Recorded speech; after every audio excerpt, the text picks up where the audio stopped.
and late. Innocence.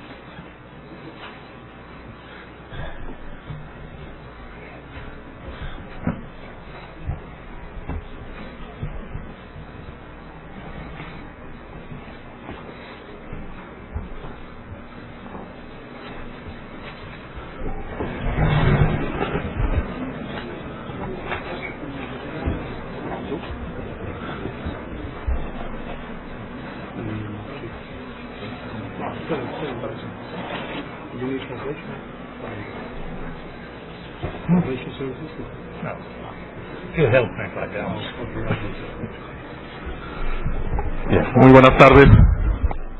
Para el Instituto de Investigaciones Jurídicas es realmente un honor, una satisfacción darles a ustedes la bienvenida a esta mesa de debate, los retos de la democracia, un diálogo con Giovanni Sartori. Sabrán ustedes muy bien que el propósito de este evento es darle un recibimiento y un homenaje al profesor Giovanni Sartori, a quien se le ha otorgado por parte de la universidad, y la investidura será en breve, el doctorado honoris causa. Creo que el profesor Sartori no requiere ninguna presentación. La prueba de ello es la gran expectativa que ha despertado el evento. Es un hombre el que ha convocado a todos los asistentes. Profesor Sartori, bienvenido. Las personas que usted ve en el auditorio no son los únicos espectadores. Allá afuera hay muchos más que están atentos al evento. Nos acompañan también en la mesa distinguidas personalidades que son conocedoras profundas de las obras y de los temas que ha abordado el profesor Sartori,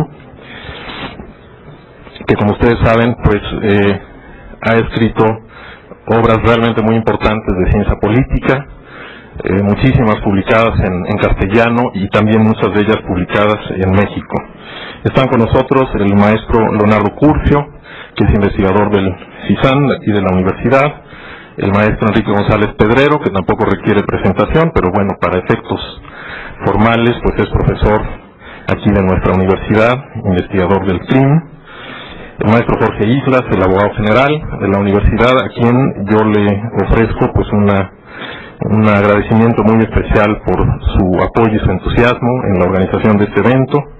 La maestra María Marván, quien es comisionada del Instituto Federal de Acceso a la Información Pública, la maestra Claudia Leticia Ortega, profesora de Derecho Constitucional de la Facultad de Derecho de la UNAM y directora general de Asuntos Jurídicos de la Universidad, el doctor Pedro Salazar, quien es colega aquí del Instituto, investigador, y el maestro Jesús Silva Herzog Márquez, quien es profesor del Departamento de Derecho del ITAM.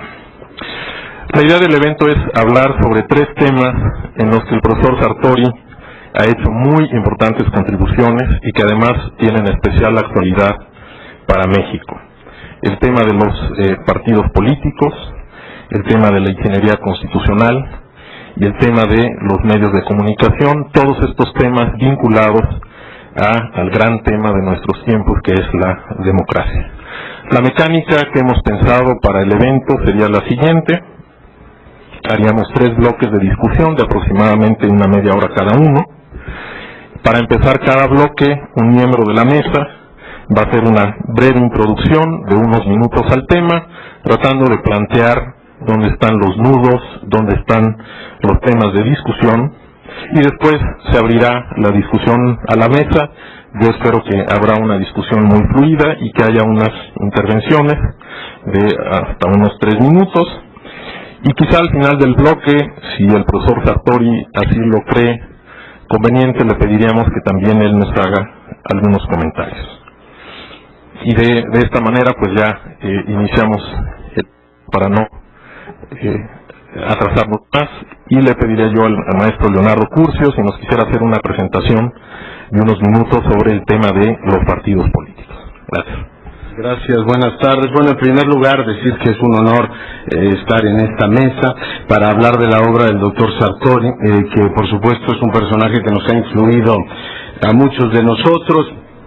Bueno, yo haré una breve introducción a lo que ha significado la obra del profesor Sartori en materia de partidos y sistemas de partidos, y me permitiré al final plantear 3 temas sobre los cuales creo que deberíamos profundizar en los próximos años a partir de la lectura de su obra. Ustedes saben que la contribución del profesor Sartori en esta materia es fundamental. Este libro de partidos y sistemas de partidos, cuyo segundo volumen por una razón fortuita se perdió y lamentablemente no se pudo en algún momento reestructurar, pero la esencia básica de este texto está precisamente en el libro que tengo aquí frente a mí. Ustedes saben que el profesor Sartori abrió para muchos de nosotros la tipología de los partidos. Vivíamos durante una larga época de aquella tipología clásica que le debíamos al profesor Duverger de los partidos de masa, los partidos de élite, y durante mucho tiempo no se prestó atención a la forma en que los partidos se relacionaban entre ellos, no solamente el partido como una entidad propiamente digna de estudio, sino el sistema que se establecía para que los partidos se relacionaran entre ellos. De esta manera, Sartori dio una tipología de sistemas de partidos que fue especialmente útil, lúcida para leer el caso de México. Él nos enseñó, por ejemplo, que había sistemas de partidos no competitivos, y en ellos había el sistema de partido único, en el cual durante muchos años y de una manera muy forzada se intentó clasificar el caso mexicano.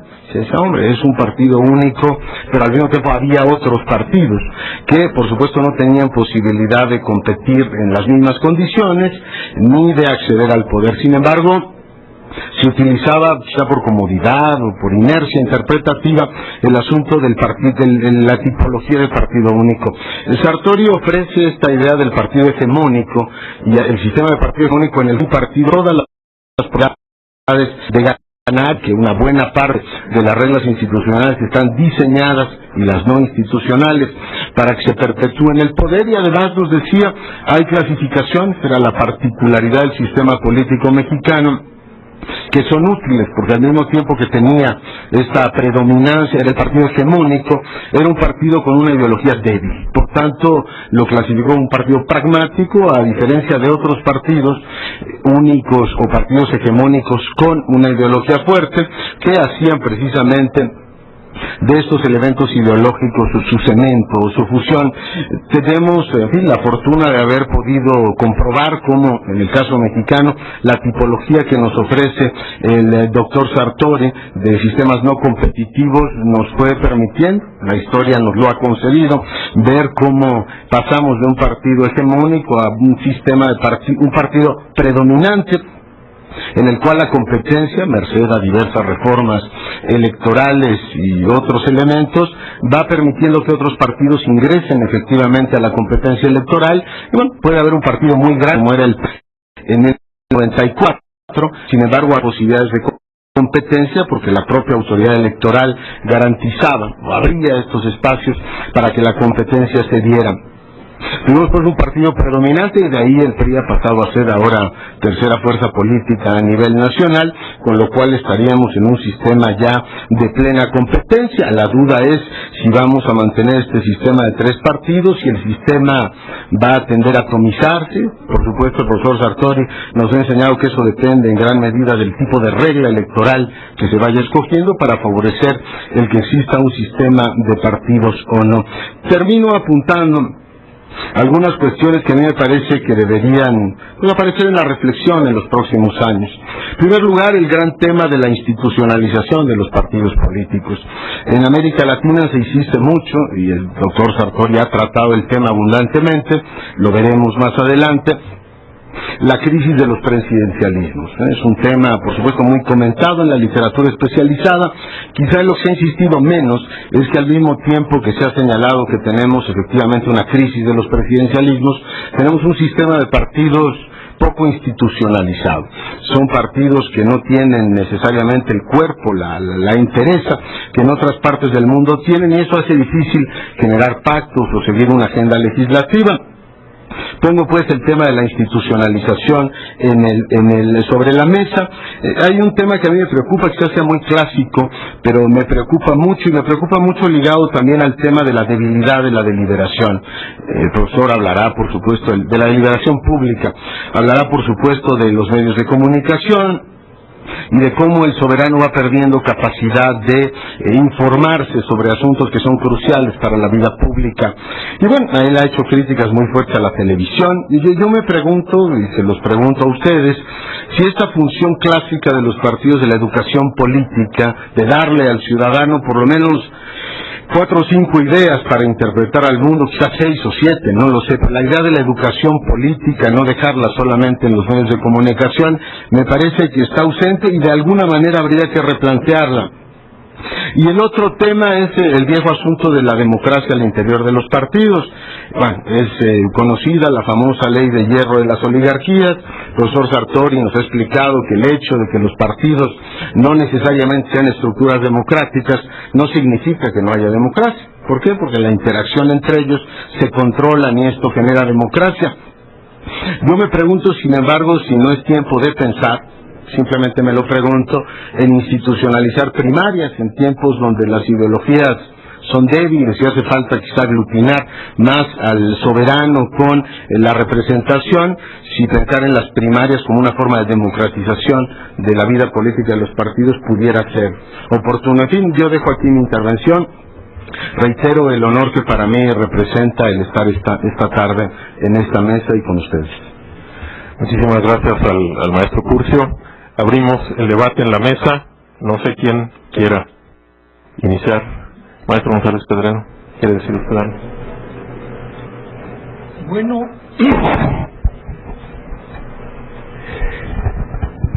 creo que es interesante esto que ha señalado Leonardo Curcio sobre un tema que, en relación con la videopolítica que ha tratado el profesor Sartori, y que tal vez no se toca con la profundidad con que se debería haber hecho: la educación política en los partidos. Si en efecto se ha dejado todo a la información, a la subinformación que va dando la televisión sobre los acontecimientos políticos, y si de ahí no podemos esperar gran cosa en el futuro, si debiera, por el contrario, y estoy de acuerdo con el planteamiento de Leonardo, pensarse que los partidos sustituyeran, aparte de la educación pública que tiene que impartir el Estado, y en donde también puede hacer mucho en la formación de los ciudadanos, que me parece un tema central también en el desarrollo de la democracia, porque sin ciudadanos es muy difícil construir una democracia. De manera que los partidos pueden jugar un papel muy importante en esta información y en esta formación ciudadana. Creo pues que este es un tema muy importante para profundizar en el tema de los partidos y en el tema de la política democrática. En realidad, lo único que subrayaría como un punto crucial sobre el tema de los partidos es el que tiene que ver con la cuestión de la democracia interna. Es decir, en la medida en la que los partidos políticos sigan siendo, como lo son al menos en México, las únicas vías para acceder al poder político, la necesidad de contar con reglas que garanticen que efectivamente hacia adentro de los partidos políticos los ciudadanos puedan contar con instrumentos y mecanismos para utilizar a los propios partidos como espacio de acceso al poder, me parece que es un tema crucial. Y quizá lo único que quisiera subrayar, que voy adelantando un tema que en su oportunidad podré comentar, es que en el caso mexicano ha sido vía decisiones jurisdiccionales y no a través de reformas legislativas como se han ido construyendo los mecanismos que obligan a los partidos pues a respetar ciertas reglas en su funcionamiento interno en términos, digamos, democratizadores, ¿no? A mí me gustaría traer la discusión a México y a nuestros días porque en efecto, como plantea hace un momento Leonardo, una de las grandes aportaciones del profesor Sartori es que nos permitió darnos cuenta de la naturaleza del régimen partidista que existía en México durante muchos años y al que ningún mexicano logró describir con la certeza con lo que le hizo el profesor Sartori, que es la descripción de un sistema no competitivo, que no es un sistema de partido único, sino que se trata de un sistema de partido hegemónico. Pero me gustaría ahí subrayar el adjetivo del sistema de partido hegemónico. Encuentro yo que en la obra del profesor Sartori hay una constante búsqueda de los equilibrios, de encontrar en este complejo mecano del poder siempre una balanza que hace contrapeso a la otra. Y en ese sentido, cuando habla Giovanni Sartori del sistema anterior, de partidos políticos en México, cuando habla del sistema de partido hegemónico, encuentra un calificativo que es preciso.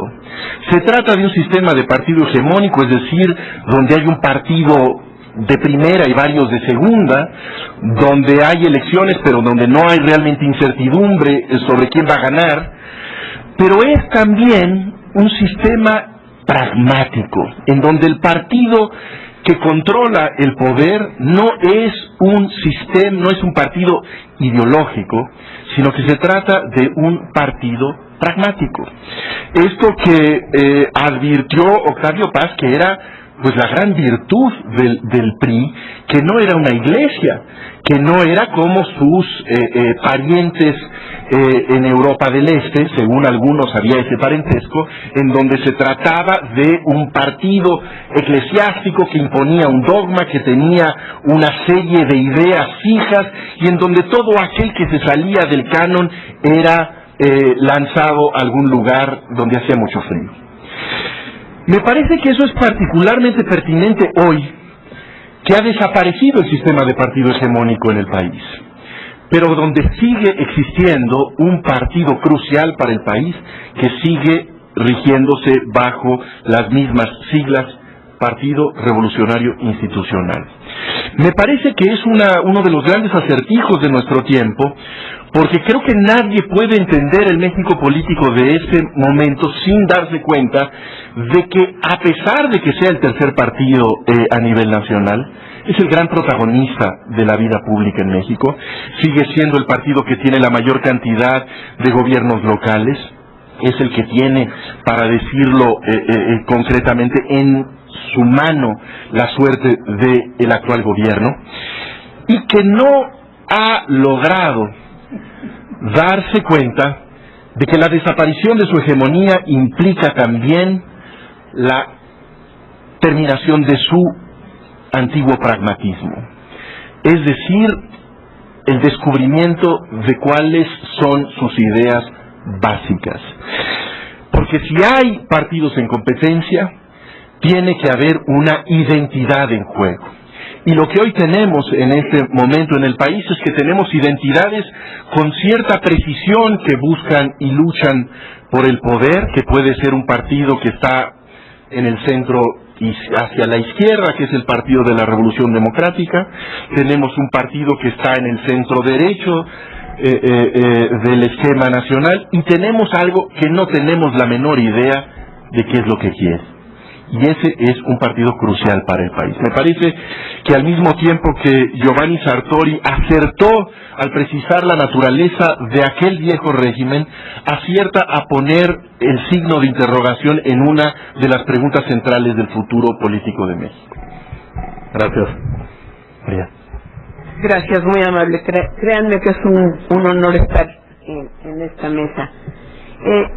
Coincido desde luego en la importancia que tuvo para México la aportación y la definición clara de partido hegemónico, y aquí quisiera resaltar una cuestión que es característica de toda la obra del profesor Sartori y que siempre he admirado mucho, y es precisamente déjenme ponerlo así, precisión metodológica con la que define lo que es y lo que no es.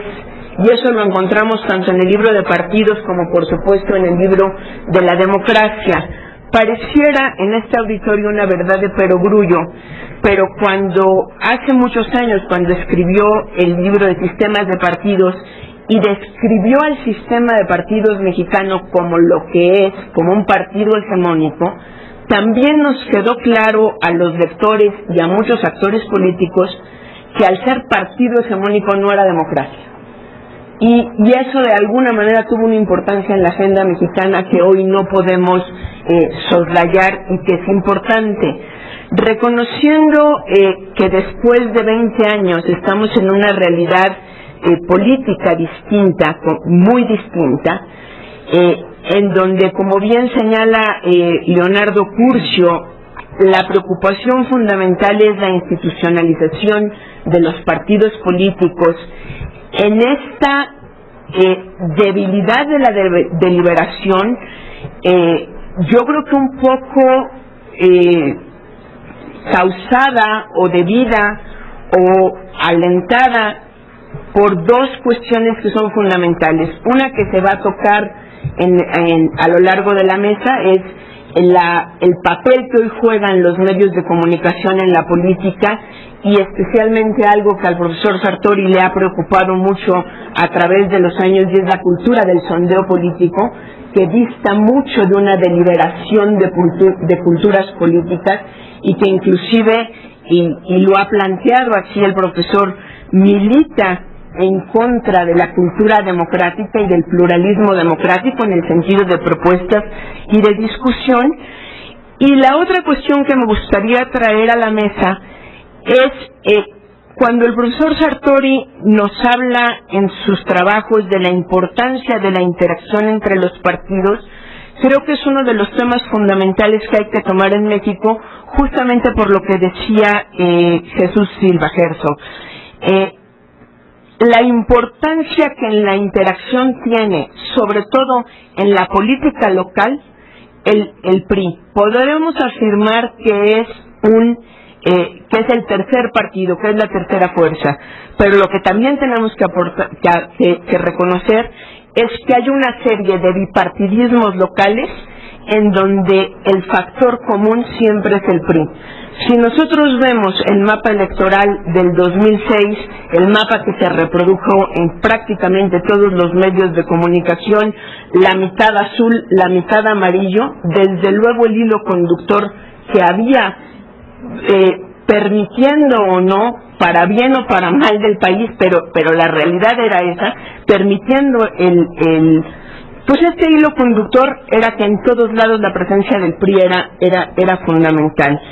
En esta lógica, creo que es importante empezar a analizar en México las reglas de comportamiento de los partidos políticos en los congresos y en el Congreso de la Unión, y cómo la relación bipartidista local cambia la lógica de comportamiento a la relación en el Congreso de la Unión. Creo que ese es un tema fundamental que hoy hay que poner en la mesa. Muchísimas gracias a la maestra. Sí, toma la palabra. Yo también quiero agradecer la invitación a participar en esta mesa. Es realmente un enorme honor poder dialogar con uno de los íconos de la ciencia política mundial y por supuesto también con todos ustedes. En estos comentarios de los retos de la democracia en relación con el sistema de partidos políticos, yo también quisiera traer un tema relacionado a la mesa, que es el referente a los sistemas electorales. Realmente el régimen de partidos, lo ha dicho el profesor Sartori, está estrechamente vinculado con el sistema electoral que cada país elige. Ciertamente, como se ha dicho en esta mesa, el sistema de partido hegemónico que predominó en México durante muchos años y que el propio profesor Sartori en algún escrito que he llegado a leer calificó en su momento de dictatorial, una especie de dictadura, fue un sistema que aparentemente dio al país una estabilidad y una gobernabilidad en todas sus instancias. Sin embargo, cuando desaparece esta hegemonía de partido, esta preponderancia de un solo partido político del PRI, al darse esta alternancia, supuesta alternancia política con otros partidos políticos, entonces nos encontramos en un contexto en que parece ser que el país sufre una crisis de gobernabilidad. Esto es, mientras el PRI fue el partido hegemónico, mientras el presidente de la República tenía todos los poderes metaconstitucionales que le permitían participar en todas las decisiones políticas, legislativas y de todo tipo en el país, en el momento que desaparece esta posibilidad, entonces empezamos a decir hay una crisis de gobernabilidad en el país, porque ciertamente el Ejecutivo actual no tiene una mayoría absoluta en el Congreso. Yo quisiera preguntar y quisiera poner también a consideración en esta mesa si la falta de posibilidad de llegar a acuerdos conciliatorios, de hacer coaliciones por parte de los partidos políticos que actualmente integran el marco político nacional es precisamente un problema de ingobernabilidad o es un problema precisamente de estructura de partidos. Como bien lo apunta el profesor Sartori, en México no tenemos un sistema fuerte de partidos. Los partidos no tienen la disciplina que pudieran tener en otros estados como los de sistemas bipartidistas. La opinión de los integrantes del partido político a últimas fechas cambia constantemente, hay cambios de partidos. La disciplina partidista entonces no es una de las características del sistema mexicano. Yo quisiera poner también en la mesa el problema que también se está comentando últimamente sobre si el sistema electoral que actualmente nuestra Constitución establece es adecuado para el sistema de partidos que tenemos. Nuestro sistema electoral mixto, de una representación proporcional minoritaria y un sistema de mayoría relativa combinados en la Cámara de Diputados, y recientemente introducido en la Cámara de Senadores para una representación proporcional de 32 de los senadores, que a mi gusto rompe con el esquema del federalismo y de la representación del Senado de los estados. Este sistema realmente funciona en el país, realmente lo que ha propiciado es la generación de más partidos políticos, como dice el profesor, la fragmentación de los partidos políticos. Es deseable que se sustituya por algún otro sistema electoral. Muy acuciosamente el profesor Sartori nos propone una solución para México, que es el sistema de la doble ronda, de la segunda vuelta electoral, en sustitución del sistema de representación proporcional que actualmente tenemos. Entonces, este es un tema que a mí me parece sumamente interesante, porque del sistema electoral podemos nosotros deducir las reformas necesarias también dentro del sistema de partidos. Es más, son dos temas indisolublemente ligados. Muchísimas gracias. Maestro Islas, gusta. Igual un orgullo y un honor estar este día con el maestro Giovanni Sartori y en el Instituto de Investigaciones Jurídicas. A mí me parece que la teoría de Giovanni Sartori en cuanto a los sistemas de partido tiene no solamente la ventaja de la originalidad con la que viene a destruir todas las tipologías en la clasificación de partidos políticos que se habían dado, y sobre todo la que había perdurado desde los años 50 con Maurice Duverger, en donde era una clasificación básicamente cuantitativa, en donde establecía el profesor Duverger que habían sistemas monopartidistas, bipartidistas y tripartidistas. Cuando nosotros analizamos la obra de Sartori, Sartori hace una crítica severa a esta tipología diciendo no sirve de nada relacionar una tipología cuantitativa cuando tenemos, si me acuerdo bien del ejemplo que decía, por ejemplo, que en Turquía tiene un sistema bipartidista y lo comparamos en un sistema de partidos, al igual que Inglaterra o que Estados Unidos.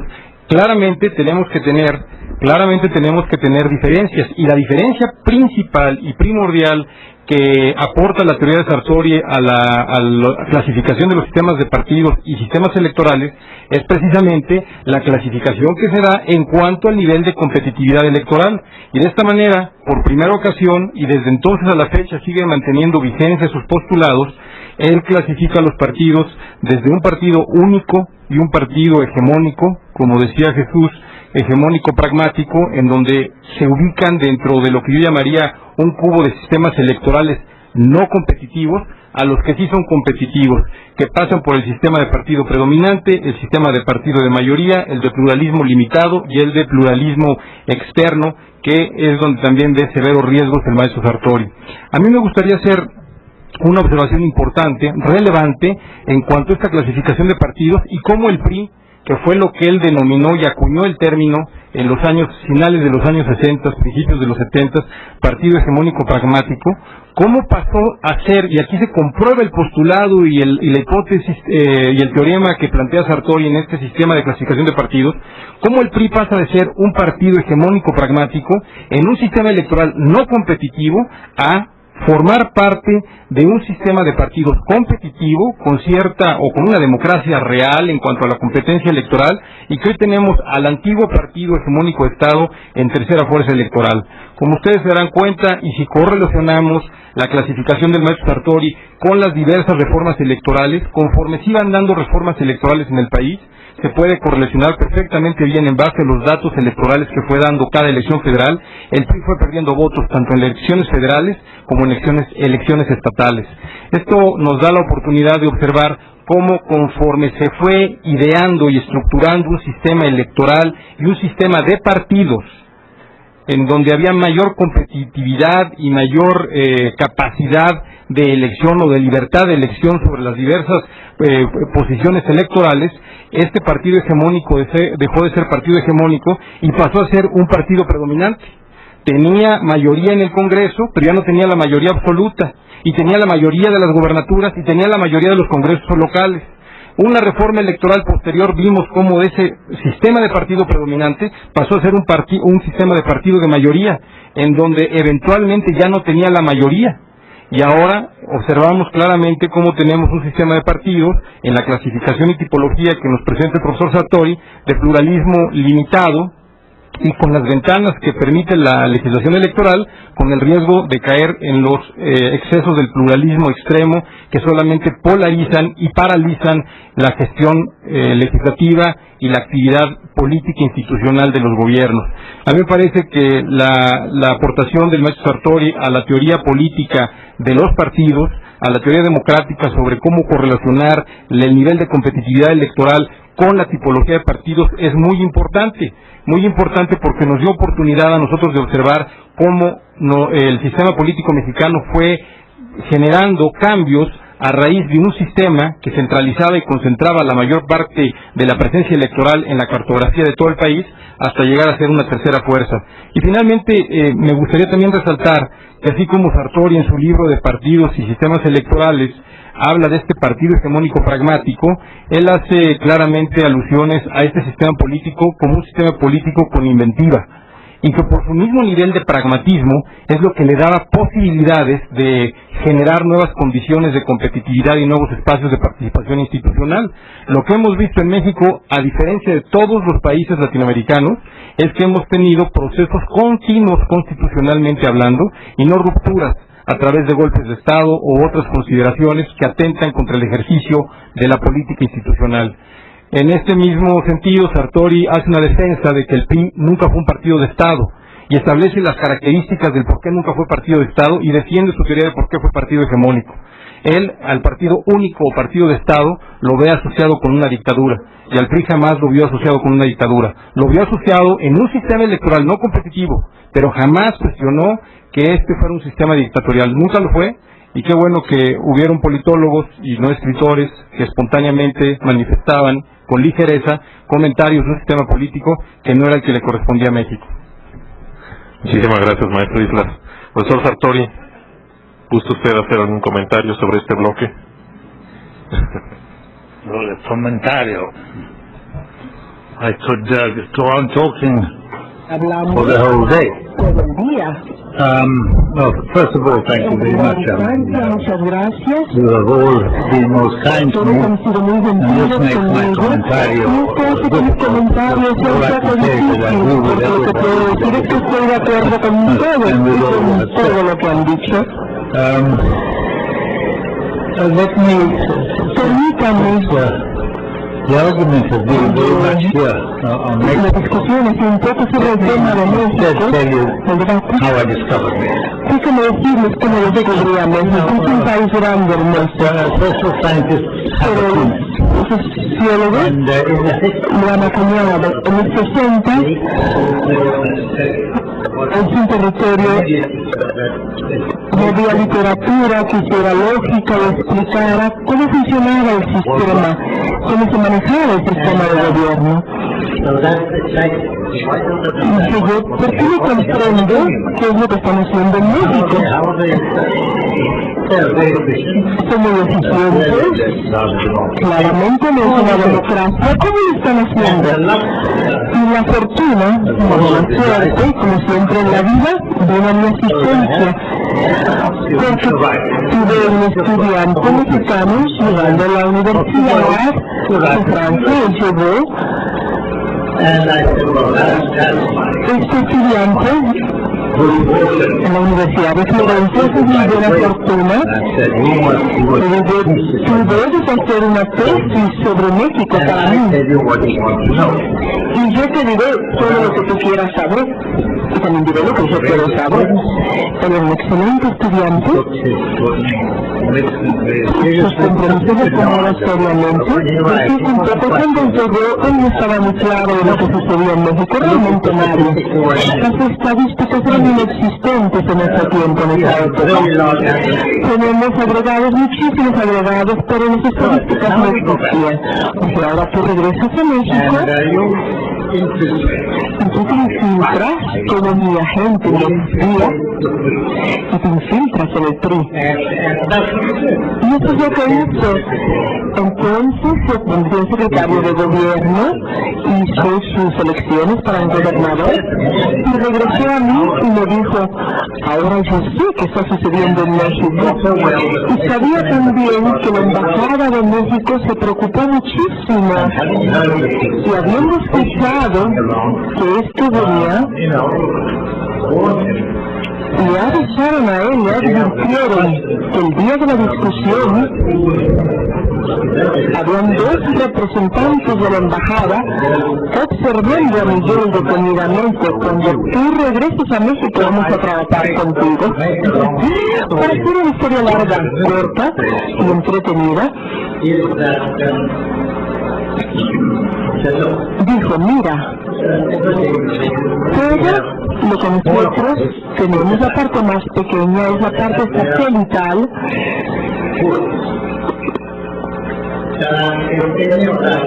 Si alguna parte de estas reglas es violada, los votos que existen serán destruidos y los nuevos votos se colocan para reponerlos en las urnas, y esto realmente no era necesario. Pero si algo sucedía, se ponían nuevos votos y todo estaba en su lugar. Eso fue extraordinario. Y todos los dedos en el punto delicado de México desde que yo nací. Vamos a ponerlo así. Las elecciones no han sido reguladas. Y toda la fuerza que no era dictatorial o despótica del PRI era en su capacidad para alocar y poder colocar algunos asientos para que no hubiera vapor y pudiera escapar.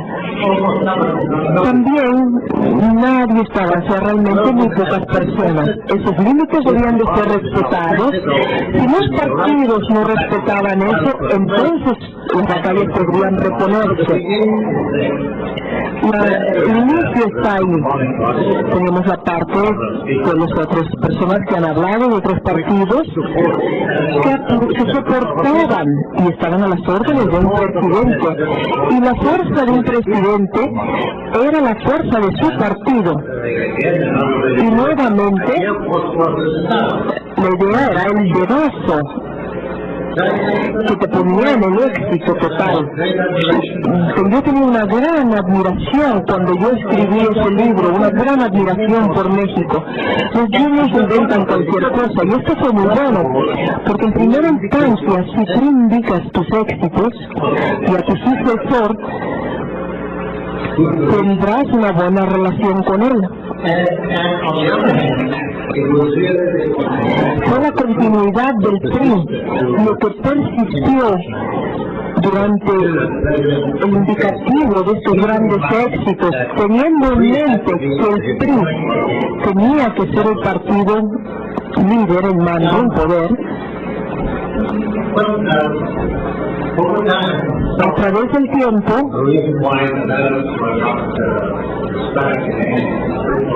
no ha sido descrito en ningún libro de estadísticas que son muy difíciles de describir. Y a la vuelta del tiempo, esto explica la transición tan fácil que de otra manera no hubiera existido en ningún otro gobierno, en ningún sistema hegemónico, de la variedad no pragmática. Al curso del tiempo, el PRI se fue soltando un poquito y dando más cuotas, más facilidades a la oposición. Les permitió más y más a tener voz, era importante. Les daba voz, empezaron a practicar la democracia con voz. Y cuando finalmente, en cierto momento, un presidente no PRI fue elegido, todo se colapsó. De una forma amable, pero todo se colapsó. Todo el mecanismo estaba basado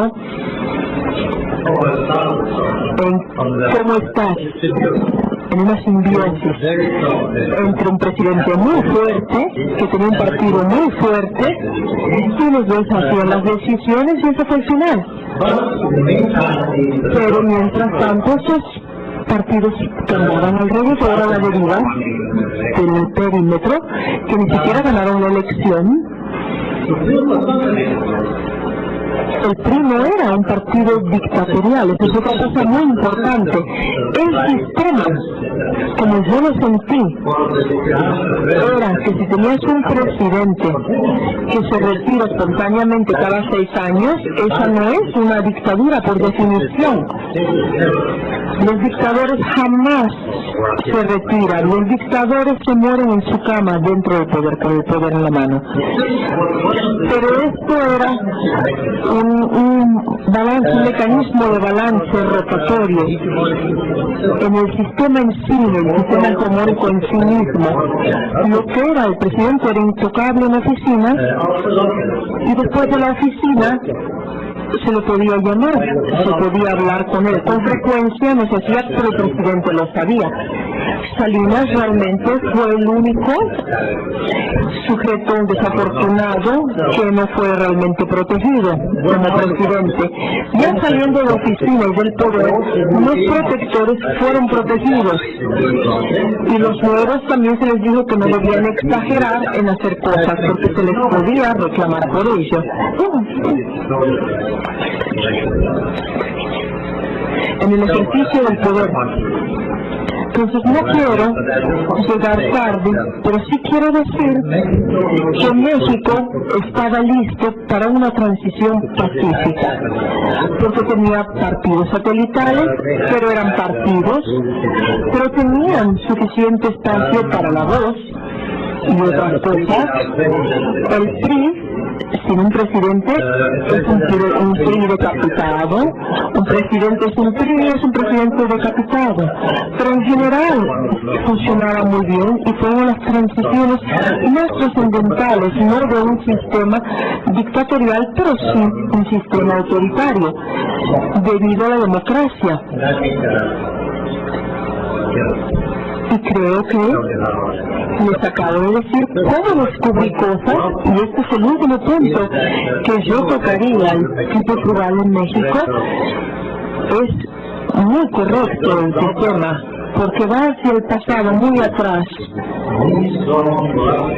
Y esta fuerte corrupción endémica en el sistema, que viene muy del pasado, todavía se tiene que trabajar un poco con eso. Y usualmente en democracias normales el voto del partido es correcto porque es controlado por los integrantes que cuentan los votos alrededor de la mesa. Definitivamente ellos no harían un cambio. En el voto preferencial sí hay preferencias, hay intercambios, hay votos cambiados, intercambio entre partidos.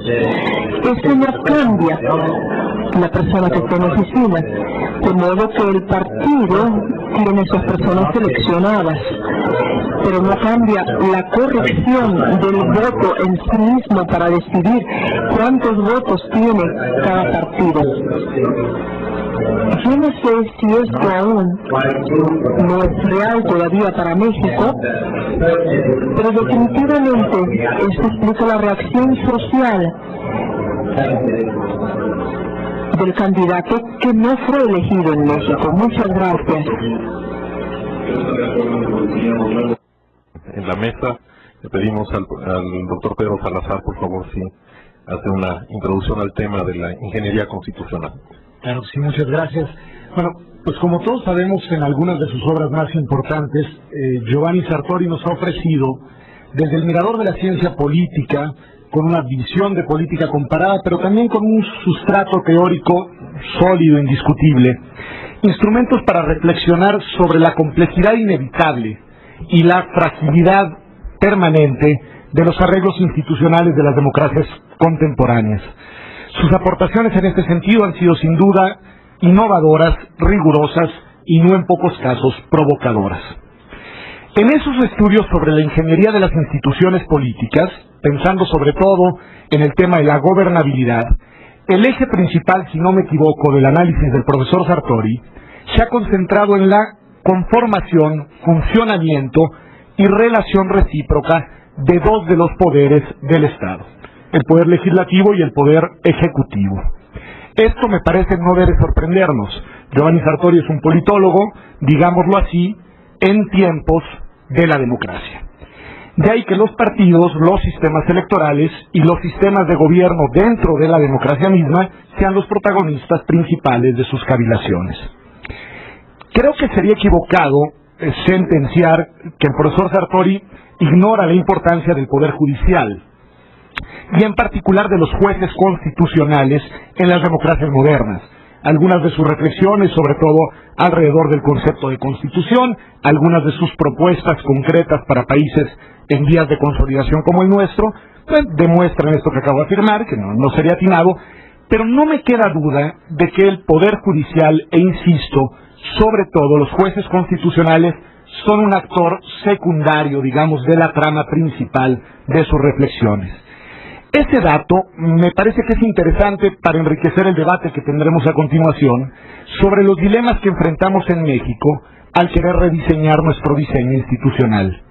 Esto es así porque ahora que el presidente ya no gobierna, en la terminología sartoriana, mediante una constitución de facto, o en la terminología de Jorge Carpizo, echando mano de las facultades metaconstitucionales con las que contaba en el régimen anterior, y que la constitución formal, cuando menos por lo que hace a la dinámica institucional, ha comenzado a funcionar, no solo el poder legislativo ha salido del letargo, sino que también el poder judicial ha comenzado a cobrar un protagonismo, vale la pena subrayarlo, político, sin precedentes y en muchos sentidos sorprendente. Así las cosas, creo que cuando nos preguntamos si debemos fortalecer al presidencialismo, como propone el profesor Sartori, o transformarlo hacia un sistema semipresidencial o semiparlamentario, o de plano caminar hacia un sistema parlamentario, no debemos perder de vista que en la dialéctica ejecutivo-legislativo ha venido cobrando una importancia el árbitro jurisdiccional, una importancia toral. Yo en lo personal, lo adelanto, no estoy seguro de que nuestro presidencialismo sea tan bueno y que convenga reforzarlo. Tampoco creo que un buen argumento para resistir a las innovaciones sea la resistencia cultural, la dificultad de la gente para acostumbrarse a los cambios, y no me convence del todo la idea de nombrar a los ministros de la Corte de forma vitalicia. Pero me parece que todas estas ideas propuestas por el profesor Sartori en estos días, y desde hace tiempo, merecen una discusión razonada y no podían llegar en mejor momento político para el país. Así como no podía ser más oportuna su insistencia en la necesidad de aprobar la reelección legislativa. Si no lo hacemos, además de un hipopresidente, corremos el riesgo de tener un hipoparlamento y, ¿por qué no?, en la de malas, una hipersuprema Corte de Justicia de la Nación. Muchísimas gracias al doctor Salazar. Abriríamos el tema, la discusión. No sé quién se anima el tema. Por favor, maestra Ortega. Bien, yo comparto la opinión de Pedro, en el sentido de que si lo que buscamos es un rediseño de las instituciones nacionales, tendremos que incluir a los tres poderes, a los tres órganos del Estado, al órgano legislativo, al órgano ejecutivo, al órgano judicial, porque los tres tienen la misma importancia porque realizan las funciones primordiales del Estado. Dentro de las propuestas atinadas del profesor Sartori para mejorar los mecanismos constitucionales en nuestro país, tenemos la de un presidencialismo alternativo, una presidencia alternativa. Es una propuesta sumamente interesante que el profesor Sartori hace específicamente para México. Parte de la idea de que los sistemas parlamentarios funcionan básicamente en los países en que existen partidos bien estructurados, partidos fuertes. En México tal vez nos falta un poco para llegar a ese sistema de disciplina de partidos. Y tampoco es muy acorde con la idea del presidencialismo. Por lo tanto, propone una figura intermedia. Las propuestas sobre la estructuración de la organización del Estado han abundado en los últimos tiempos entre un parlamentarismo, un semiparlamentarismo, un semipresidencialismo al estilo francés, pero esta es la propuesta más original en el tema. Una presidencia alternativa. ¿Cómo funciona? En este caso, el Parlamento que se acabe de constituir, el órgano legislativo, si es por 4 años o por 2 años, elegirá llevará a cabo, un gobierno parlamentario.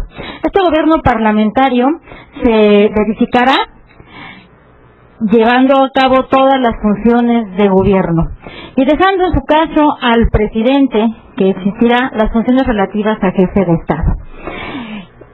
Si el gobierno parlamentario fracasa, entonces entrará en funcionamiento el presidente. Será quien asuma las funciones de gobierno, si mal no lo entiendo.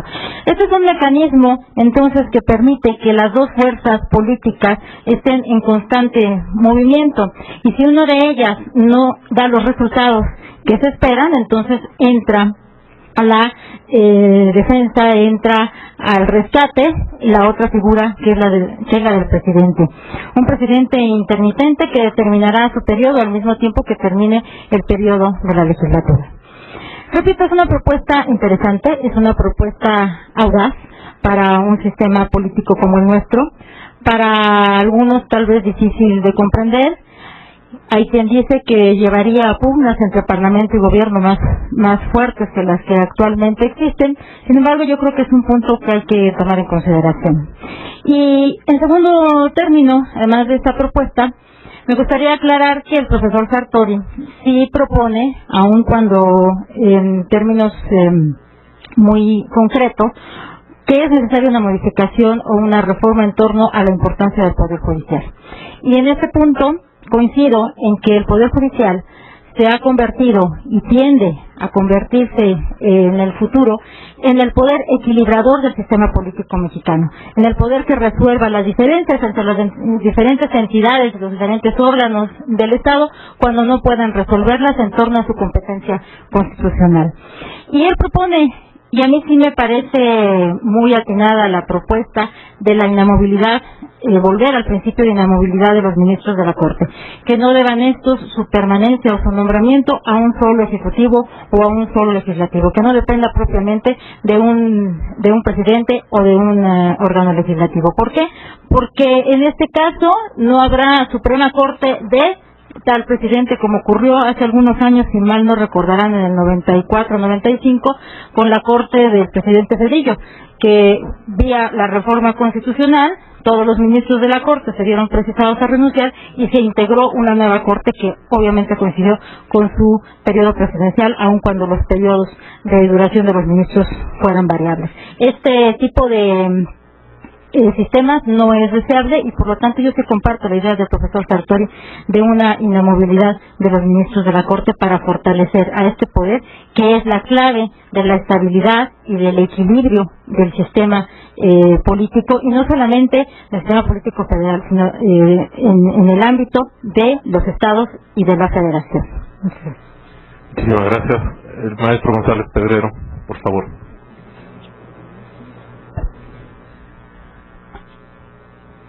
Gracias. En efecto, como señalaba el maestro Salazar, pareciera que en la obra del profesor Sartori juegan un papel muy importante los poderes ejecutivo y legislativo, en la medida en que los regímenes presidencial, semipresidencial y parlamentario son los regímenes estrellas también. Es cierto que para que funcione la teoría del equilibrio de los poderes, pues necesita haber los tres poderes: el poder legislativo, el poder ejecutivo y el poder judicial, con sus esferas de competencia muy bien delimitadas. Me parece a mí, regresando a México, que en el sexenio pasado hubo un gobierno que se llevó a cabo en muchas ocasiones a través de las controversias constitucionales que enfrentaron al Poder Ejecutivo y al Poder Legislativo. De manera que la Suprema Corte fue jugando sin proponérselo, simplemente por la dinámica, por la dialéctica de las cosas, fue jugando un papel cada vez más predominante para el que tal vez no está pensada en la teoría del equilibrio de poderes. El Poder Judicial juzga, el Poder Ejecutivo manda, el Poder Legislativo legisla, como su nombre lo indica. De manera que este prevalecimiento de la Suprema Corte pues tuvo que funcionar, porque de otra manera se habrían presentado vacíos muy notables de poder, justamente por ese enfrentamiento del Poder Ejecutivo y del Poder Legislativo. Pero yo soy partidario naturalmente del régimen que descubrió Montesquieu, del equilibrio de poderes. El Poder Judicial no está hecho para gobernar, tampoco el Poder Legislativo en un sistema presidencial, naturalmente. De manera que más vale tampoco minusvaluar a ninguno de los poderes, al Poder Judicial en este caso, que es el que estamos mencionando. De manera que en los Estados Unidos ha funcionado bastante bien esta teoría del equilibrio, aunque no siempre ocurre esto. Y a pesar de la inamovilidad de los ministros de la Suprema Corte, a veces predomina uno de los partidos en juego en la política interna, como se dio en alguna medida en el régimen de Bush en la primera etapa, no en la etapa de la cojera, del pato cojo, que es la situación actual.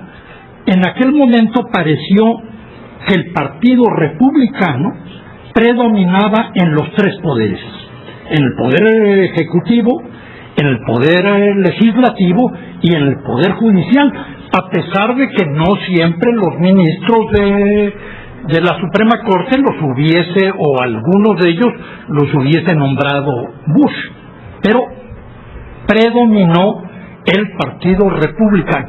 Esto era una situación muy peligrosa y se dieron muchos casos en el mundo muy graves por esta falta de equilibrio de poderes en los Estados Unidos.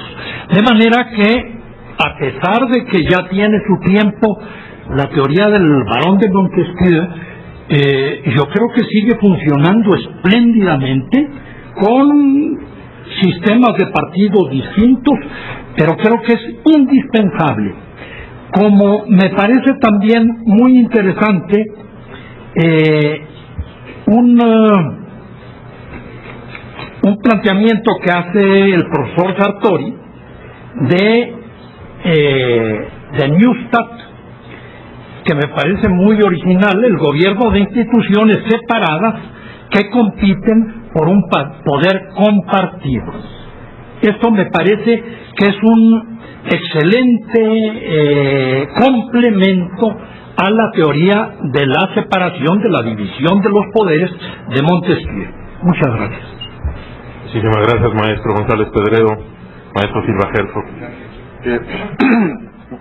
Pensar la política como mecánica es la manera moderna de ver la política. Entenderla precisamente como lo ha hecho Giovanni Sartori en algún libro muy importante, como una tarea ingenieril, en donde la labor de la ciencia política es discutir el trazado de las instituciones, fundamentalmente a partir de la conformación de estímulos y de castigos, de enseñar caramelos y amenazar con castigos a los actores políticos para que se comporten de tal manera que no nos hagan demasiado daño. Creo que esta manera mecánica de entender la política es extraordinariamente poderosa. Creo que es una manera muy clara para entender la complejidad de las fuerzas en litigio en el mundo de la política, pero creo que también tiene sus riesgos importantes, y es la idea de pensar que la política es solo ingeniería, que es solo una estructura mecánica, y por lo tanto llegar a tropezarse con una especie de determinismo institucional. Yo creo que esa sombra, la del determinismo institucional, es una sombra que nos está acechando en este momento en el país. Pensar que todos nuestros problemas políticos se deben a que debe haber por ahí alguna regla que está mal trazada. Si hay algún problema en la gobernación mexicana, tiene que ver con que el diseño de la Constitución está mal hecho, y por lo tanto tenemos que reunirnos en algún nuevo foro para discutir la nueva reforma del Estado. Yo creo que esta manera de entender las instituciones es una manera profundamente equivocada de entender la política, porque se trata en el fondo de una estupenda coartada para la ineptitud. Si un gobernante no sabe hacer su trabajo, es que la máquina está mal diseñada.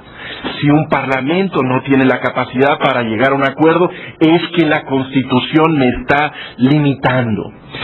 Yo creo que un entendimiento razonable del funcionamiento de las instituciones tiene que partir de la comprensión de aquello que las instituciones pueden provocar en los actores políticos, pero también del reconocimiento de aquellos que no logran.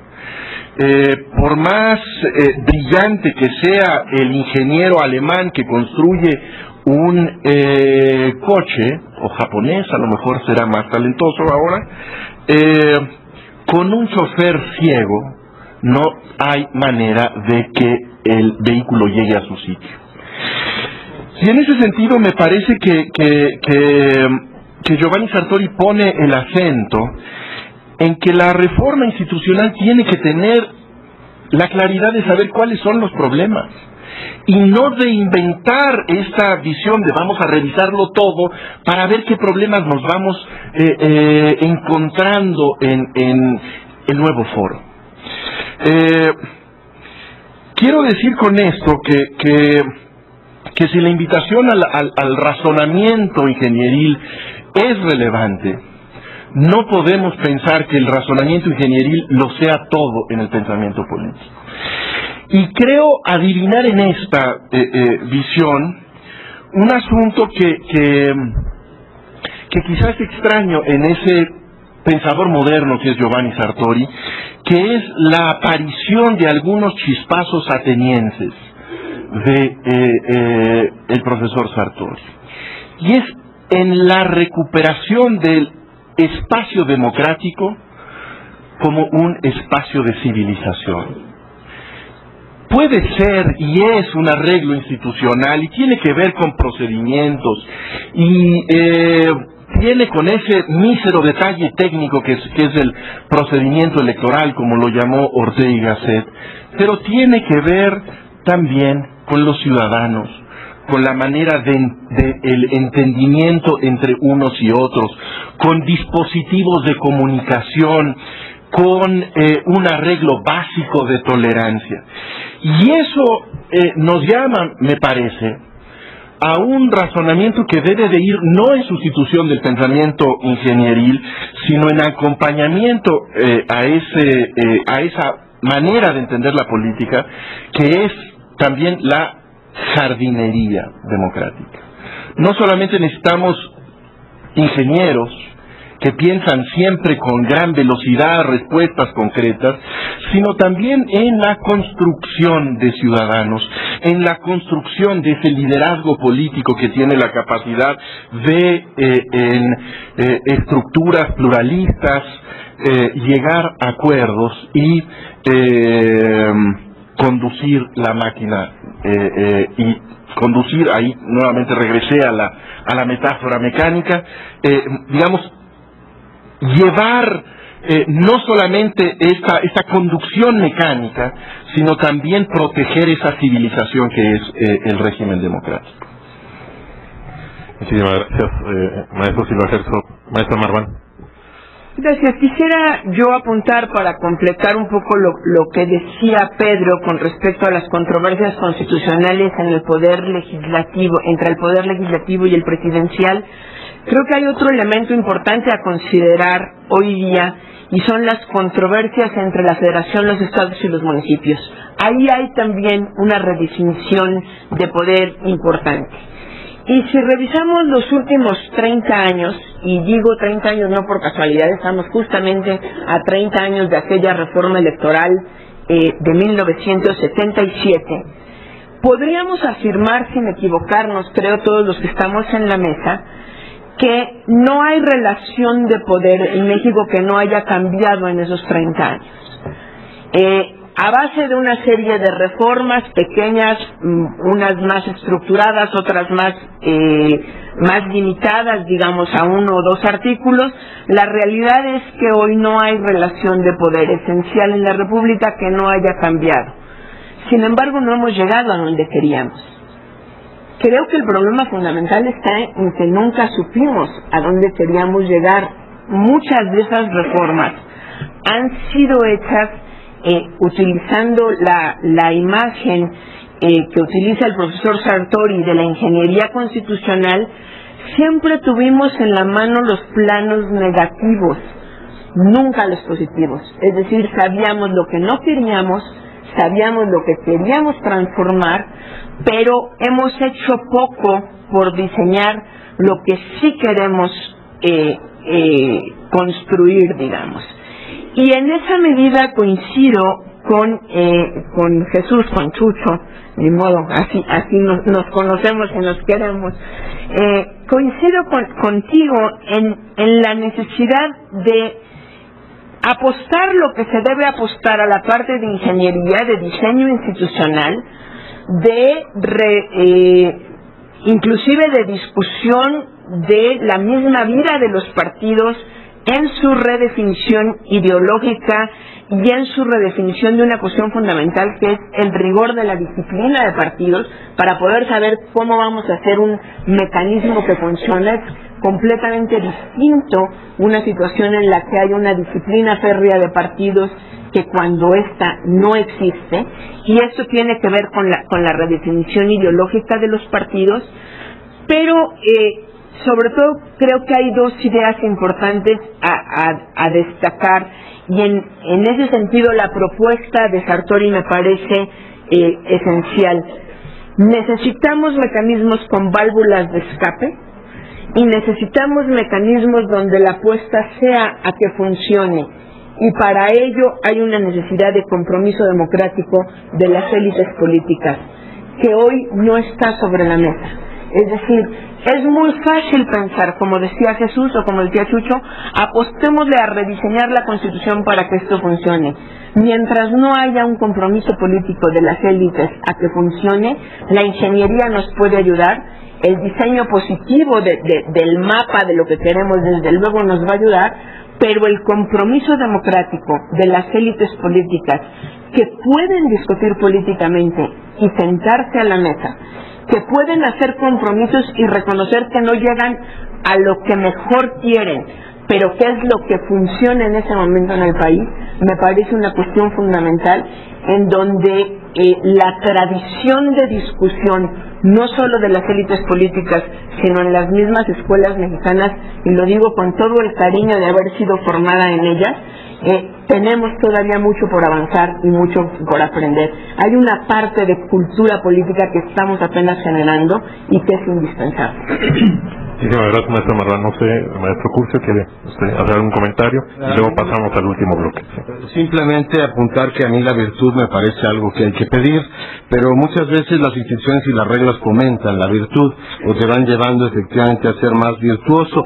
Y creo que uno de los temas que el profesor Sartori ha puesto también de manera muy clara, en el caso mexicano, un apéndice muy bueno a la ingeniería constitucional comparada, el postfacio, es este asunto de cómo hemos cambiado de sistema político o de régimen, y las facultades presidenciales a la Constitución se han mantenido básicamente igual. Él compara a nuestro presidente con una tiroides, y entonces dice que antes teníamos un hiperpresidencialismo por las facultades propias que tiene el presidente de la República establecidas en la Constitución, más las facultades metaconstitucionales. Nos daba un señor tremendamente poderoso que organizaba el sistema muy bien. Hoy tenemos un presidente, un hipopresidencialismo en el cual seguimos teniendo un presidente con muchísimas facultades. Sigue siendo un personaje muy importante, jefe de la administración pública, en fin, todas las que se derivan de su función de jefe del Estado. Nombra, no me acuerdo, pero son 5,000 altos cargos prácticamente por el sistema digital. Tiene facultades de reglamentación amplísimas. Dispone de una partida presupuestal para promocionar sus actividades absolutamente descomunal. Además tiene la facultad de atraer simplemente por su investidura la atención pública e ir fijando por tanto la agenda. Pero es un presidente que no tiene la posibilidad de determinar si va a poder cumplir con su agenda internacional la semana próxima, porque el Congreso sigue teniendo la posibilidad de evitar que viaje. Tenemos pues un presidencialismo en dos tiempos que creo que sí vale la pena reflexionar. Por supuesto la virtud me parece interesante, pero parte de lo que dice el profesor Sartori no necesariamente habla él de la estrategia de la mutua destrucción entre los dos poderes, pero algo de esta lógica de decir, a ver, usted y yo tenemos que convivir. Si no convivimos de una manera razonable, de tal manera que la cooperación se dé, yo puedo disolverlo a usted, Cámara y Legislatura, o la Legislatura le puede aplicar una moción de censura al presidente, y esta mutua destrucción asegura de alguna manera un comportamiento diferente al que hoy tenemos. En la legislatura anterior, y con esto termino, vimos cómo el presidente de la República bajó los brazos 1 año y medio antes, y la legislatura dijo, pues aquí nos esperamos hasta que haya elecciones. Es decir, no había ninguna manera de que se excitaran uno a otro a cooperar. Están los temas muy polémicos que él ha planteado de las guillotinas. Yo cada vez que leo y releo lo de la guillotina francesa, doctor Sartori, se me ponen los pelos de punta, pero finalmente es un tema que habrá que discutir y también ver exactamente, y creo que es una discusión constitucionalmente interesante, el tema de los vetos, las facultades, por ejemplo. Hace poco tiempo decíamos que el presidente no tenía facultades de observación sobre el presupuesto, ahora la Corte ha hecho otras interpretaciones. En fin, creo que ahí nuevamente ha abierto usted los ojos en aportaciones que para la clasificación y ordenar las ideas han sido de suma utilidad. Maestro Islas, por favor. Yo creo que la filosofía, pero sobre todo la teoría de Giovanni Sartori en materia constitucional, podríamos resumirla, y la voy a explicar más adelante, en tres grandes rubros. Primero es que esta ingeniería constitucional que propone el profesor Sartori es el equilibrio y límites del poder. Segundo es la funcionalidad y la cooperación entre poderes. Y tercero es la legitimidad del poder.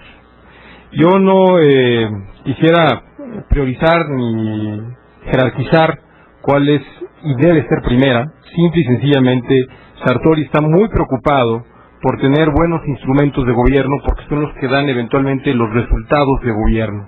No pueden aspirar, y cito al profesor Sartori, no se puede aspirar a tener buenos gobiernos sin buenos instrumentos de gobierno, y aquí echa por tierra la virtud del gobernante. Cree más Sartori en un gobierno de instituciones y de buenas leyes que de hombres virtuosos.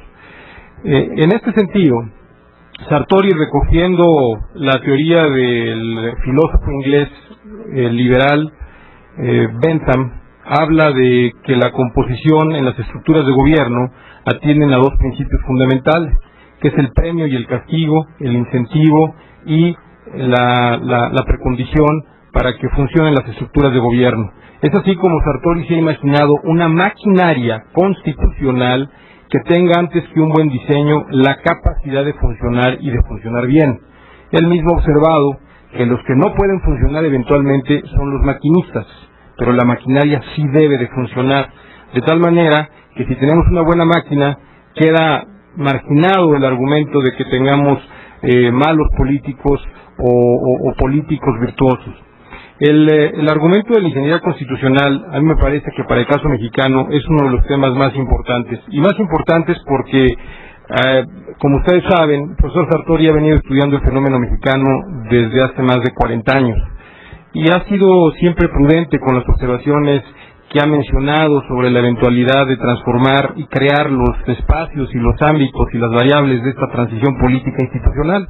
En el caso concreto de la ingeniería constitucional, a pesar de haber leído y analizado y revisado distintos proyectos de reforma de Estado, él, con la, digamos, prudencia que lo caracteriza en su rigor metodológico, dice que México tal vez no requiera de esta gran reforma del Estado, ni refundar una república. Hay que presentar un proyecto de reformas políticas que vayan siendo proyectos de reformas políticas que compensen el ejercicio de los poderes en cuanto a que se limiten entre ellos y que hagan funcional o actualizar las causas nuevas de orden político para que funcione esta maquinaria política. Y en ese sentido me parece muy importante el argumento de no fortalezcan única y exclusivamente al Congreso o al Parlamento, porque van a debilitar a otros los poderes, y ese no es el esquema de los sistemas constitucionales. Los sistemas constitucionales, como lo comentaba el maestro González Pedrero, atienden al principio del equilibrio de los poderes, y no el desequilibrio de los poderes, no la absorción de un poder con referencia a otro poder. Vamos a pasar de haber tenido un hiperpresidencialismo a un hiperparlamentarismo, y México no tiene esa estructura constitucional. A mí me parece también muy importante resaltar que, si bien es cierto, propone el fortalecimiento en cuanto a la profesionalización y en cuanto a la independencia en las tomas de decisiones del Congreso, por eso promueve la reelección legislativa, también propone que al mismo tiempo se equipare un poder importantísimo para el titular del Ejecutivo, que es el poder de veto. Aun cuando hay nuevas interpretaciones de la Suprema Corte de Justicia sobre las capacidades y facultades que tiene el Ejecutivo, estas son interpretaciones y son facultades en la Constitución, previstas por la Constitución, que son facultades de interpretación, no facultades explícitas que le garantizan al titular del Ejecutivo la ejecución de un derecho de veto sobre temas que son sustantivos, concretamente el presupuesto. Hacía en su libro de Ingeniería Constitucional Comparada la referencia del derecho de veto que tiene el presidente de los Estados Unidos, que es también llamado como el derecho de veto de bolsillo, el pocket veto. Este derecho, que a Sartori le gusta mucho, dice que es el instrumento fundamental en los sistemas de gobierno divididos, en donde el presidente puede tener, bajo condiciones democráticas, institucionales y de cooperación, a raya a una asamblea o a un parlamento que le es adverso en cuanto a su mayoría aritmética. De tal manera hay una compensación, un equilibrio adecuado entre poderes, y hay, por otro lado, los incentivos para detonar y desarrollar una eventual cooperación que se deben entre los poderes del Estado, aquí concretamente la relación Ejecutivo-Congreso. Y me parece que si no ha entrado de fondo Sartori a estudiar al Poder Judicial, es porque él, como dice muy bien en su libro, a las prioridades hay que darles prioridad, y tal vez una de las prioridades que tenga mayor demanda y urgencia de ser actualizada es la relación entre el Ejecutivo y el Congreso de la Unión.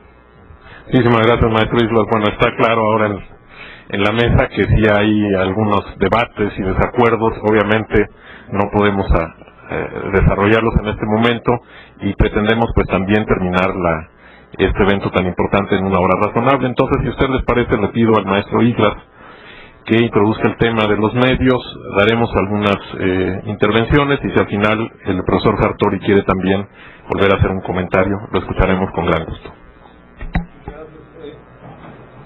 La relación de medios y política es una de las principales preocupaciones que están en la teoría de Giovanni Sartori, en la teoría democrática de Giovanni Sartori. Yo les diría que he encontrado escritos muy originales de 1971, el más antiguo que yo he localizado, en donde Sartori ya advierte y ha sonado la alarma de la perversión que se puede dar entre la relación de medios de comunicación, concretamente los medios electrónicos, y la política. Desde 1971 a la fecha, Giovanni Sartori ha venido sonando diversas alarmas en la posible repercusión, mala relación que puede haber entre medios de comunicación y política, de tal manera que se puede debilitar el sistema político democrático. A este respecto, yo diría que son básicamente tres sus grandes preocupaciones.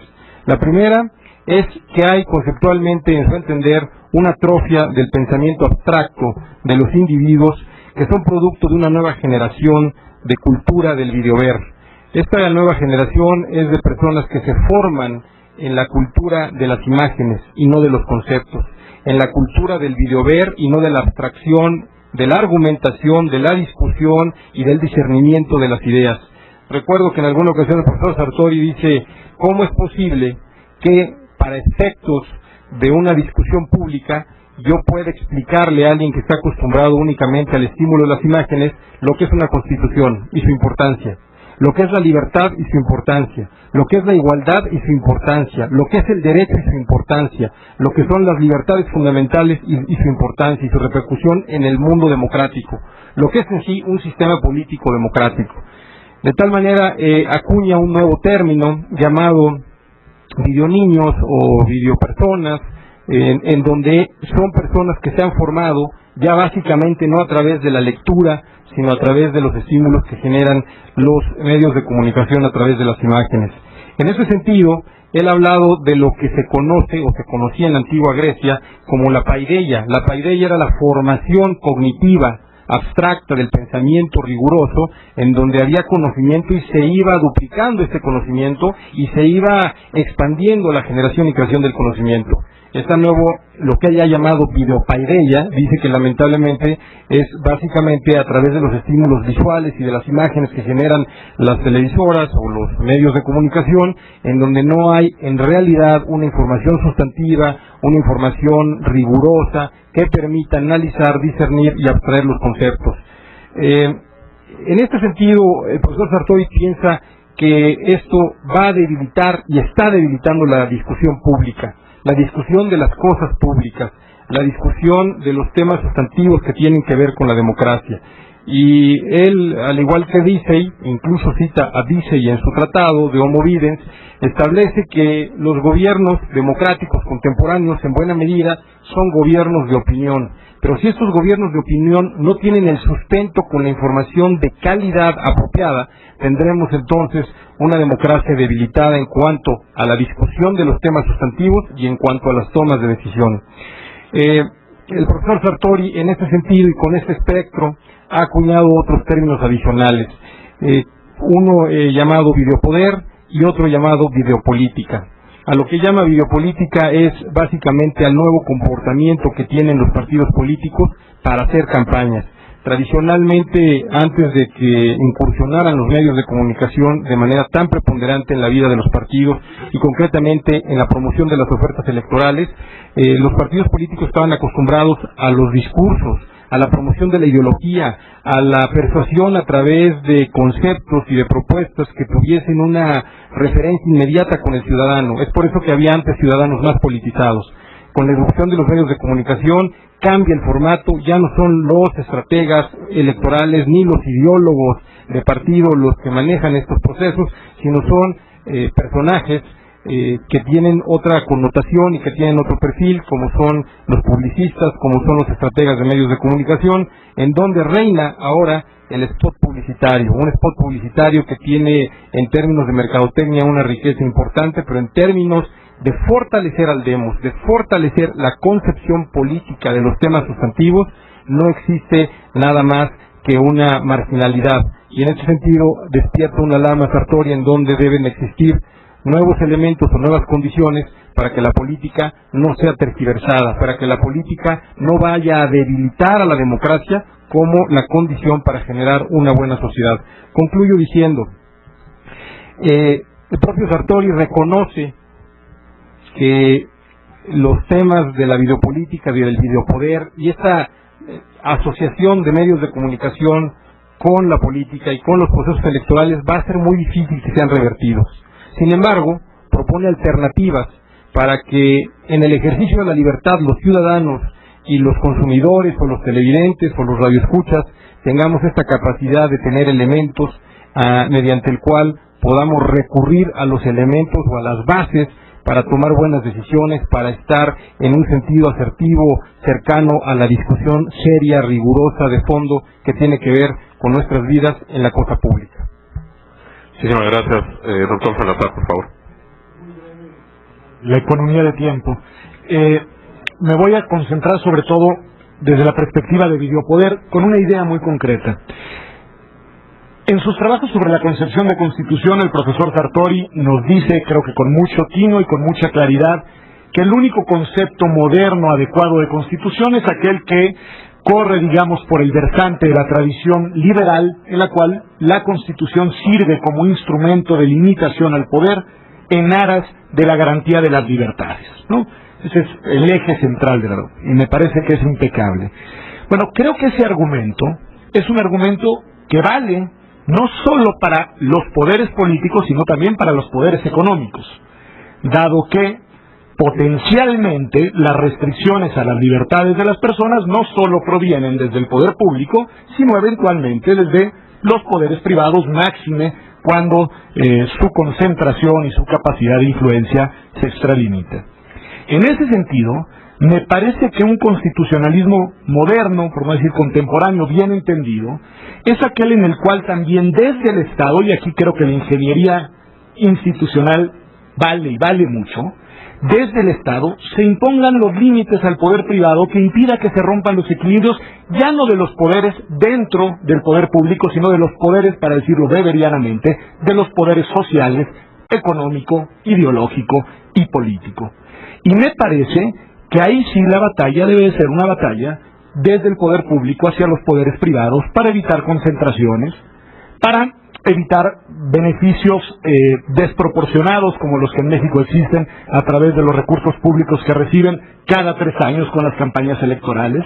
Es decir, me parece que ahí hay un tema sobre el cual no basta con apostarle a que los ciudadanos de manera espontánea, creativa y en ejercicio de sus libertades encuentren frente a los medios los espacios en los cuales van a ampliar por sí solos su libertad, sino también hace falta un Estado decidido poderoso y capaz de establecer los diques que inviten a los medios a jugar y a invertir en la consolidación de las instituciones democráticas. Maestro Curcio, por favor. Medios que hemos topado. El día que se intentó hacer una legislación, todos los partidos se alinearon para aprobarla finalmente, y el famoso contrapoder no solo no operó, sino que quedó silente. Yo quisiera hacer un par de comentarios sobre este tema. Uno precisamente sobre el tema de la calidad de la deliberación en nuestro país, donde, bueno, hablamos mucho de la necesidad de poner al ciudadano en el centro de las discusiones. Vemos que efectivamente de todas las desigualdades que tenemos, que son muchas, regionales, económicas, hay muchísimas, la participación en la deliberación pública es la más lacerante. El número de personas que participan con opinión razonablemente informada sobre los temas públicos es lamentable. Por supuesto es difícil ponerse a buscar indicadores, pero ahí están, por ejemplo, el número de periódicos que se leen. Un periódico que más tira a nivel nacional son 150,000 ejemplares o poco más. Los índices de la revista son bajísimos, pero en fin, hay muchos indicadores que demuestran que efectivamente el número de personas que participa en la deliberación pública es bajísimo. A cambio de esto ven de 4 a 6 horas de televisión, según una encuesta de prácticas culturales que hace algún tiempo se hizo pública. Tenemos pues mucho que hacer en materia de calidad de la deliberación. El asunto es cómo empezar a romper el círculo vicioso. Si efectivamente la televisión, la manera como lo explica ampliamente en el Homo Videns el doctor Sartori, ha jugado un papel central. Yo no discuto, y creo que él tiene razón en no discutir tampoco la televisión en la vertiente del Homo Ludens, pero sí en la parte de la formación de los ciudadanos. Parece increíble que efectivamente la información política de muchos ciudadanos se limita al spot, como decía el maestro Islas, o a los programas cómicos sobre política que fueron objeto, como probablemente ustedes lo recuerdan, de una gran deliberación entre los candidatos, porque decían, es que en el programa cómico me tratan mejor a mí o te tratan peor a ti. Decía uno, bueno, el programa es cómico, pero era la fuente de información de muchos ciudadanos. Y yo, como me tomo en serio lo que él dice, la verdad es que el asunto me preocupa. El profesor Sartori me preocupa, y me preocupa mucho esto. Lo ligaría al tema de los partidos, que creo que es un asunto que algún día le tendremos que dar un tratamiento más sistemático, que es el tema de los dineros.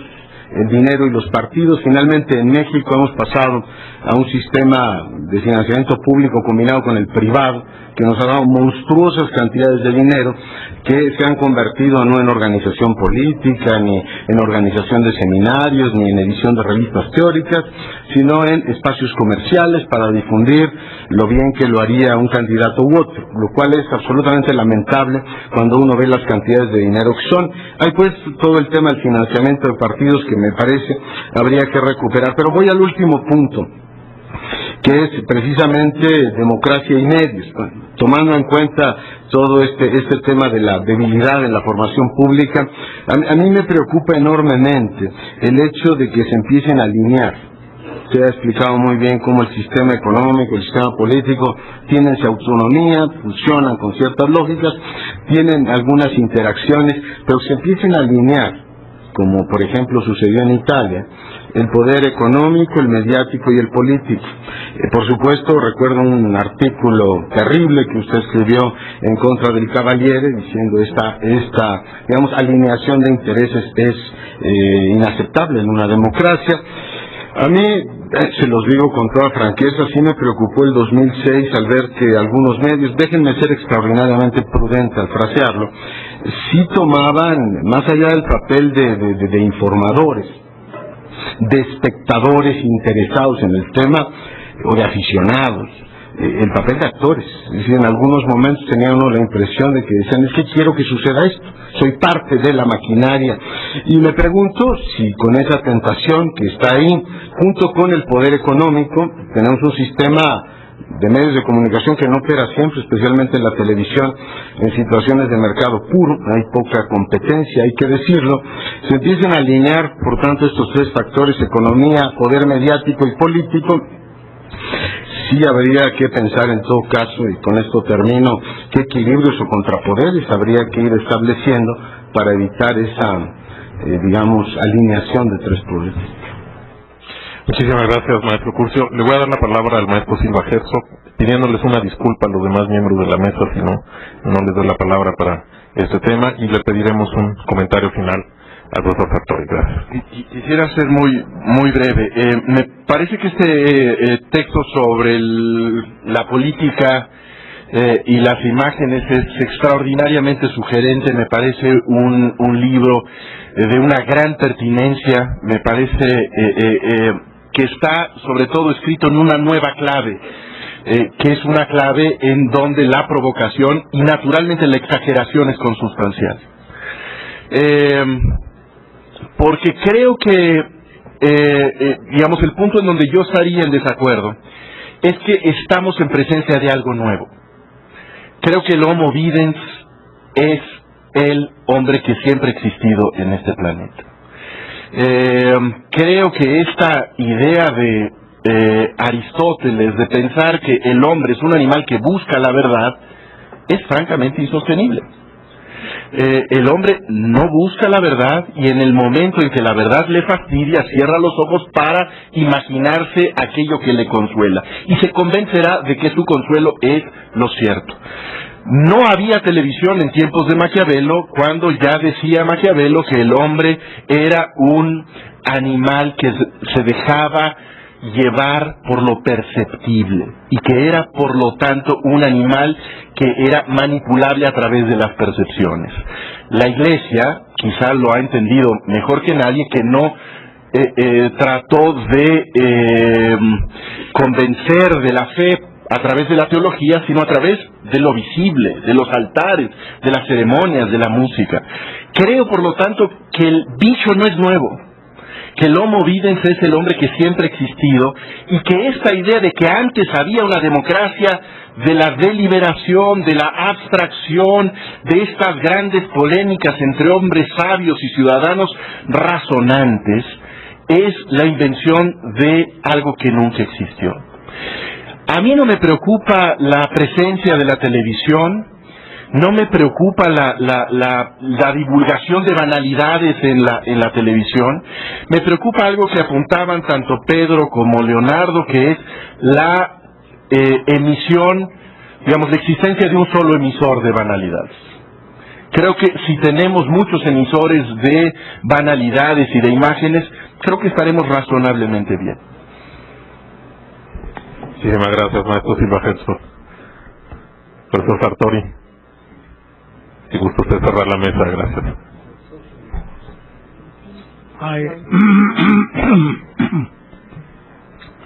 Well, I was planning to say nothing because you must be tired. I am. So, you know. De modo que estas últimas provocaciones de mis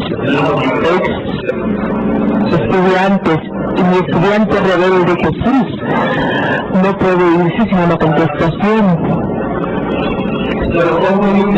Porque Homo Videns siempre ha existido.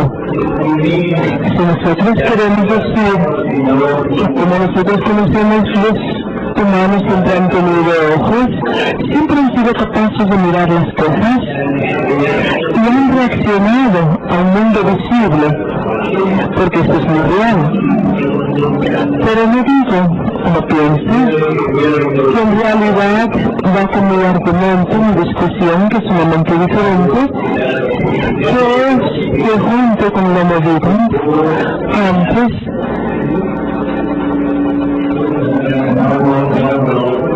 antes de que tuviéramos la elocuencia del hombre, un hombre, animal de lectura, por supuesto, pero esa era la pregunta. El punto es de que antes de que tuviéramos un gran número de dimensiones en la formación de nuestra personalidad, el punto sobre el arribo de los movidos en el escenario es, por supuesto, algo que yo enfatizo por el bien, para desagradar a Jesús. Tenemos que sacar algo de debate aquí. Esto se convierte en un mundo de vida monopolístico, una forma de vida monopolística. Hay evidencia ahí. Y el argumento básico es que Homo Videns destruye la capacidad de la abstracción, del abstracto. Cosas que uno no puede ver, cosas que uno no entiende, cosas que nadie presta atención. Solo la realidad es visible. Si no está visible, no es realidad y no me importa. Este es un nuevo tipo de hombre. Hasta la televisión, una y otra vez, los conocimientos, las cosas del constitucionalismo tienen una gran capacidad para manejar lo invisible, cosas que no vemos.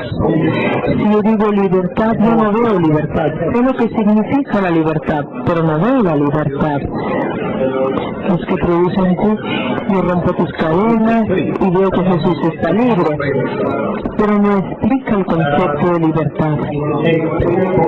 Puedes tomar los tableros de promoción.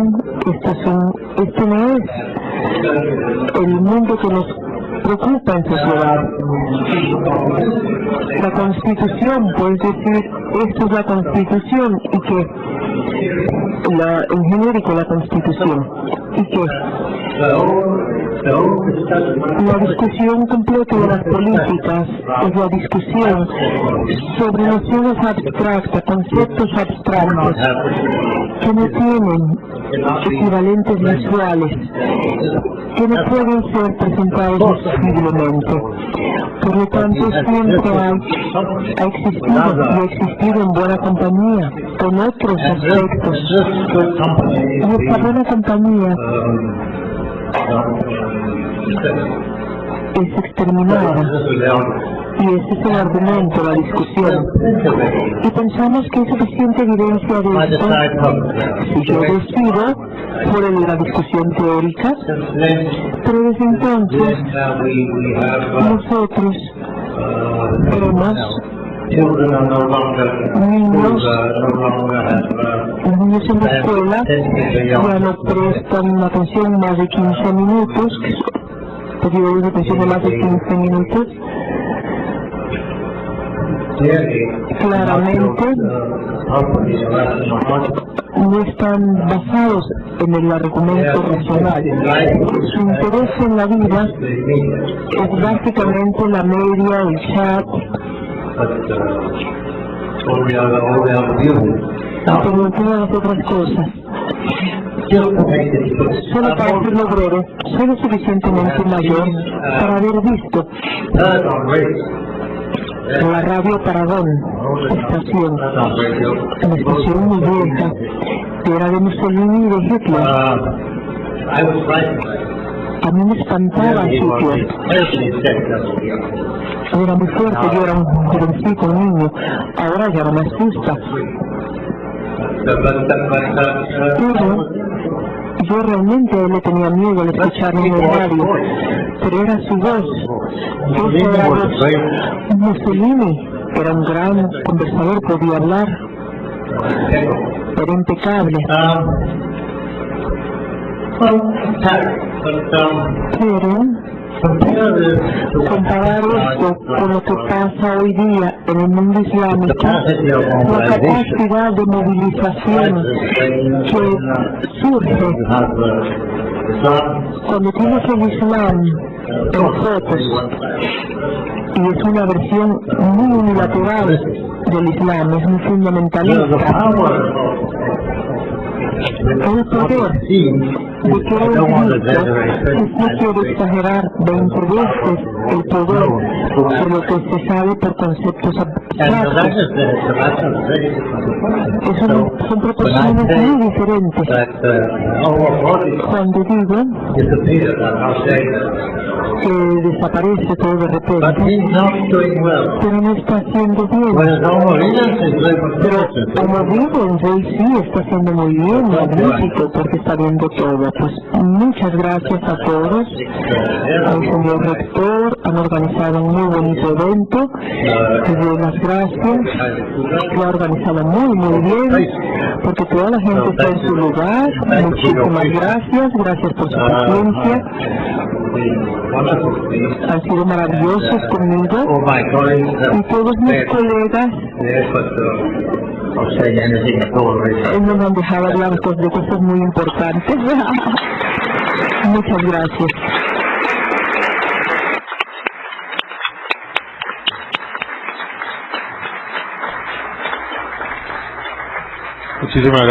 Muchísimas gracias al profesor Sartori. Obviamente pues el evento tiene que terminar, la discusión no termina y les recuerdo que el profesor Sartori tendrá el día de mañana otra intervención más amplia con sus ideas y con sus temas en la Facultad de Derecho a las 11 de la mañana, según entiendo. Muchísimas gracias. Les pido una disculpa a todas las personas que presentaron preguntas. Ya no hay tiempo de contestarlas, pero yo las voy a transmitir a cada uno de los participantes. Muchísimas gracias. Buenas tardes.